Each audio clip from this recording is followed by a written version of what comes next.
মতো গর্জন দিতে হবে। আর আপনাদের একটা মজার কথা বলতে চাই, ময়মনসিংহ সিংহ বাহিনীকে আজকে আন্দোলনের ডাক দেওয়ার জন্য উপস্থিত হয়েছে আমার বাম পাশে খুলনার রয়্যাল বেঙ্গল টাইগার। চিনেন তো আপনারা নাকি? সেক্রেটারি জেনারেল সাহেব, খুলনার রয়্যাল বেঙ্গল টাইগার এসেছে ময়মনসিংহের সিংহ বাহিনীকে দাওয়াত দিতে। এবার বাঘ আর সিংহ নামবে।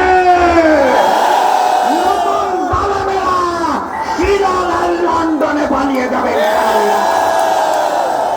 সিংহের গর্জন দিবেন, যেই গর্জনে পুরাতন জালেমের বুক কাঁপে, যেই গর্জনে নতুন জালেমের বুক কাঁপে।